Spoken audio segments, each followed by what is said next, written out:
또 이 사건 역시도 참 답답하네요. 어떤 사건에 대한 재판입니까? 네, 지난해 9월 한 30대 남성이 술에 취한 채 이제 길거리에 있던 여성을 데려가서 유사 성폭행 범죄를 저지르고 또 이 장면을 촬영하기도 한 그런 죄질이 좋지 않은 범죄를 저지른 사건입니다.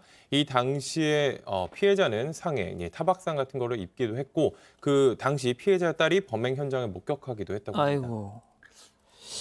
자, 그런데 변호사님 황당한 게 말이죠. 제가 이 자료를 읽어봤더니 촬영 유사 성행 성폭행을 하고 또 그걸 촬영도 했는데 하고 이제 갔다는 거 아닙니까? 근데 다시 돌아와서 자기가 뭐 갑자기 내가 좀 너무 심한 짓을 한 것 같아 하면서 사과를 했대요. 도저히 이해가 안 가요, 저는. 사실 정말 이해가 안 가는 게 이 처음에는 이 남성의 주장이고 재판부에서도 이걸 인정한 것으로 보이는 게 뭐냐면 처음에는 술에 취해서 쓰러져 있으니까 집에 데려다 주려고 부축했다가 갑자기 성적 충동을 일으켜서 그런 행동을 했는데 그 짓을 저지르고 나서 보니까 미안해서 돌아와서 사과를 했다라는 건데요. 제가 제 입으로 얘기를 하면서도 이게 말이 되는 소린가 싶어요. 그러니까요. 게다가 이 여성을 폭행한 게 얼굴을 수차례 때렸다라고 합니다. 이게 얼굴도 때렸어요? 이게 얼굴을 때리게 되면요, 저항 의지가 확 꺾입니다. 그러니까 어떤 얘기냐면 이게 다른 곳을 맞았을 때는 내가 좀 계속해서 다칠 수도 있다 하지만 계속해서 저항하겠다는 생각이 들지만 얼굴을 맞으면 생명에 대한 공포도 생기고요. 얼굴에 상처를 입게 됐을 경우에는 이게 회복이 불가능하다는 생각을 할 수가 있거든요. 본능적으로. 네, 본능적으로 완벽히 저항 의지를 꺾어버리는 겁니다. 그런데 가뜩이나 술에 취해서 이게 쓰러져 있을 정도의 상황의 여성을 얼굴까지 폭행을 했고 게다가 거기서 더 나가서 그런 모습을 촬영을 했다. 그러니까 자기가 저지른 일이 어떤 행동이라는 것을 명백하게 인식하고 그 이후에도 그 순간을 어떻게 보면 간직하기 위해서 촬영한 거잖아요. 그런 정도의 생각을 가지고 있는 사람이 사과? 저는 이게 도저히 이해가 안 가요, 사실. 진짜 저는 모르겠어요, 이거는. 무슨 다중인격의 소유자인지는 모르겠는데 아무튼 소장님 제가 앞서 이제 우리 이 기자가 정리를 해줬지만 더 또 충격적인 것이 이 여성의 아이가 자기 엄마가 이런 봉변을 당하고 있는 걸 직접 목격했다는 거 아닙니까? 네, 그러니까 이 사건이 지금 저도 굉장히 그림이 지금 잘 안 그려지는데 엄마는 길거리에 술에 취해서 누워 있었다라는 건 엄마가 무슨 알코올 중독 증세가 있었던 건지 아니면 그냥 무슨 집안에 무슨 일이 있었는데 그 엄마가 길거리에 누워져 있는 걸 좀 자식이 구경을 우두커니 보고 있는데 어떤 남자가 엄마를 끌고 가서 성폭행을 하고 데려다 놓고 사과하고 이런 걸 지금 봤다라는 거잖아요.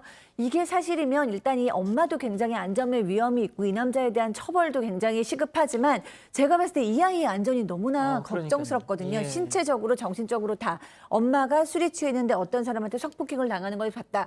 과연 이 아이가 이것을 감당할 수 있을지 좀 걱정이 됩니다.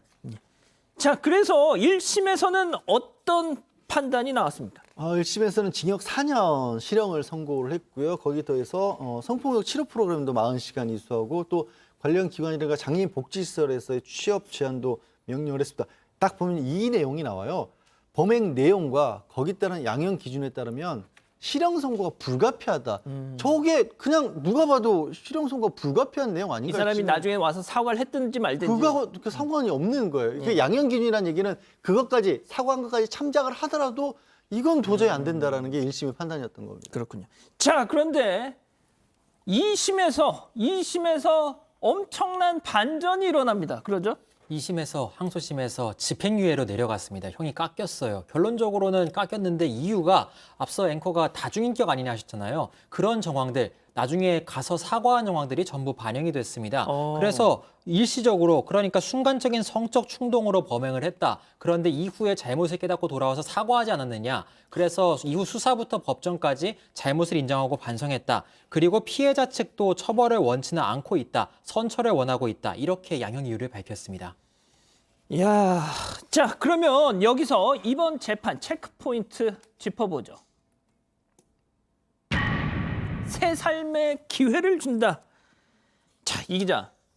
2심 재판부가 집행유예 선고를 하면서 방금 그 워딩을 했다는 거잖아요. 네, 일단 뭐 재판 기록을 제가 다 살펴본 건 아닙니다. 그래서 이제 어떤 과정을 거쳐서 저런 판단이 나왔을지 모르겠지만 일단 피해자가 처벌을 원치 않는다라고 했고 합의서도 제출했고 그 범행을 목격했던 딸도 일단 처벌을 원치 않는다라는 의사를 나타낸 상태이긴 합니다. 재판부 같은 경우에는 용서받기 어려운 죄를 저질렀지만 일단 한 번의 실수로 장기간 사회로부터 격리하는 게 형벌의 목적에 적합하다고 보기 어렵다. 이렇게 얘기를 했습니다. 뭐 저로서는 선뜻 이해가 가진 않는데 그래서 새 삶의 기회를 부여할 필요가 있다. 재반 사정을 통해 볼 때 원심의 역량은 그 책임에 비해 너무 무겁다. 이런 언급을 했는데 과연 제가 보지 못한 그 재판 기록에 과연 어떤 내용이 있을지 이렇게 판단했는지 그리고 1심에서는 심지어 실형이었는데 1심에도 이미 이 합의를 한 처벌을 원치 않는다는 부분도 고려를 해서 실형을 선고했는데 과연 어떤 부분 때문에 이렇게 집행유예가 됐는지 저로서는 이해가 좀 안 가는 부분이 있는 것 같습니다. 이 기자도 법원 출입을 뭐 오래 했으니까 이 기자 보기에도 조금 싶어요.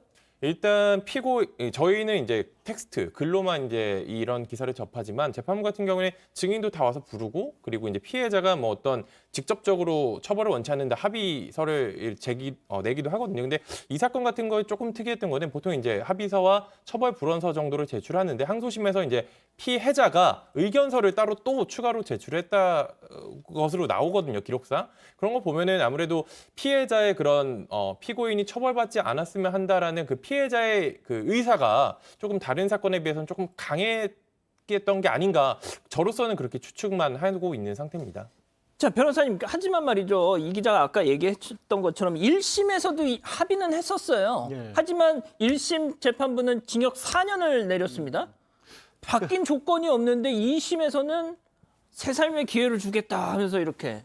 정말 이해가 안 가는 부분이 그런 겁니다. 보통 1심에서 실형 선고를 받다가 어떤 범죄인지를 떠나서 항소심에서 간혹 집행유예로 풀려나는 경우를 보면 1심에서 못했던 합의를 2심에서 하고 그러니까요. 그리고 또 1심에서 재판을 받으면서 어느 정도 구속기간이 상당히 되는 거예요. 그 예를 들어서 뭐 재판을 받는다 보니까 한 6개월 이미 복역을 했어요. 그러면 이 정도면 정말 반성이 좀 됐겠구나 싶었을 때 감형해 주는 경우는 있는데 항소 1심에서 4년이라는 형을 선고한 거는요. 집행유예 안 해주겠다는 얘기거든요. 3년부터 그렇죠, 집행유예가 그렇죠. 되잖아요. 예. 그거를 굳이 형량을 내린 겁니다. 항소심에서. 그러면서 5년으로 집행유예를 해줬다라는 거고요. 그리고 모르겠습니다. 정말 이제 글만 봐서 도저히 이해가 안 가는 게 너무 많은데 예. 이 피해자의 딸이 선처를 부탁했다고 하는데 피해자가 도대체 몇 세였길래 딸이 어머니가 그런 일을 겪었는데 선처를 부탁했다? 이게 굉장히 특수한 상황이어서 그냥 저도 이게 글만 봐서 도저히 이해가 안 가고요. 아까도 제가 폭행한 내역이라든가 성폭행한 내역이라든가 또 그걸 촬영했다는 얘기를 자세하게 들은 이유가 뭐냐면 한 번의 실수라는 표현을 항소심이 썼는데 한 번의 실수는요. 그야말로 욱해서 저지른 범죄인 거고 이 범죄의 양태는 철저하게 자신이 무슨 짓을 하고 있는지 알고 있는 범죄의 양태거든요. 그래서 이 글 진짜 이 기자 말씀처럼 글만 읽어서는 도저히 이 사람을 왜 풀어줬지가 이해가 안 가요. 뭔가 정말 재판부로서는 특수한 사정을 봤던 게 아닌가 싶습니다. 자, 소장님. 지금 우리 가족 여러분들은 그 판사 누구냐 도대체. 지금 뭐 거의 정말 분노를 감추지 못하고 계시는데. 네, 그러니까 뭐 저희가 알지 못하는 무슨 사정이 지금 변호사님 얘기하신 것처럼 우리가 드러나지 않은 것이 있다 그러면 잘 모르겠는데 있었으면 사실은 좋겠어요, 정말. 그렇죠. 근데 지금으로서는 도저히 이해가 되지 않고 저도 이 재판부가 혹시 가정폭력 사례를 좀 잘 알고 계시는지, 그러니까 가정폭 여기 뭐라고 나와 있냐면 건실하게 살아온 사람이니까 한 번 더 기회를 준다라고 했는데요. 가정폭력에서 되게 건실한 가장들이 폭력 쓰는 경우 굉장히 많은데 그 폭력을 쓰고 나면 그 남편들이요 와가지고 빌어요. 다시는 안 그러겠다고. 그렇죠. 내가 당신을 너무너무 사랑하고 당신 없으면 죽겠다 그러고 싹싹싹 빌고 며칠 후에 다시 그 충동을 못 이기고 폭력을 쓰고 이게 아주 반복이 되거든요. 데이트 폭력도 마찬가지고요. 그렇기 때문에 저는 가장 걱정하는 게 이 사람이 집행유예 했으니까 뭐 이 사람을 좀 더 징계하겠다 이걸 떠나서 이런 식이면 재범의 위험은 어떻게 하나 이런 생각이 좀 들어서 글쎄요. 저도 재판부의 뜻을 좀 알고 싶습니다. 알겠습니다. 자, 일단 첫 번째 재판 이렇게 마무리하고요.